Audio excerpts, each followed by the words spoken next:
तर यवतमाळ जिल्ह्यातील पुसद तालुक्यामध्ये शेबाळ पिंपरी भागामध्ये भूकंपाचे सौम्य धक्के जाणवलेले आहेत। 8:45 हे भूकंपाचे धक्के जाणवलेले आहेत।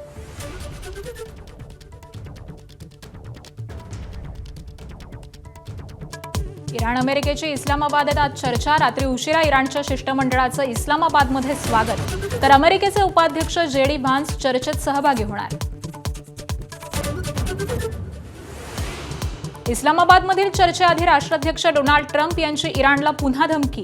केवळ या चर्चेसाठी इराणचं उरलं अस्तित्व, कोणत्याही परिस्थितीत होर्मुझ सुरू करावा लागणार, ट्रम्प यांचा इशारा। परराष्ट्र मंत्री एस जयशंकर 2 दिवसीय संयुक्त अरब अमिरात दौऱ्यावरती। उपपंतप्रधान आणि वरिष्ठ नेत्यांची घेणार भेट। होर्मुझ सामुद्रधुनी आणि ऊर्जा सुरक्षेसारख्या महत्त्वाच्या मुद्द्यांवरती चर्चेची शक्यता।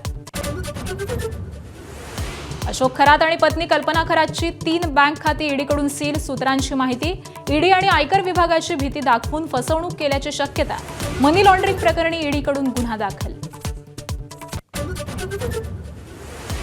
अतिरिक्त मुख्य सचिव मनीषा म्हैसकरांचा महायुती सरकारवरती गंभीर आरोप। माझा विभाग चालवायला महिला नको असं सांगत मला डावललं।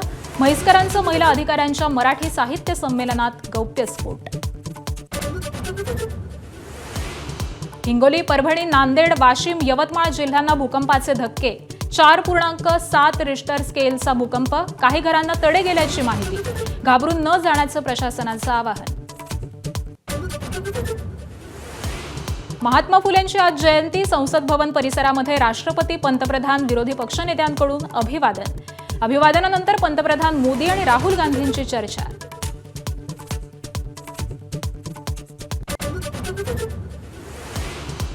गगनयान मिशनद्वारे अंतराळात भारतही अंतराळवीर पाठवणार।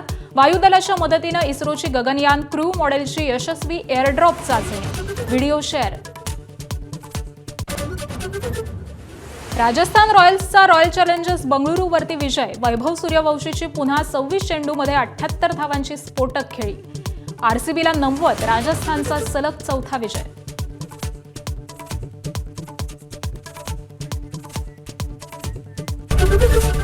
एबीपी माझा, उघडा डोळे बघा नीट।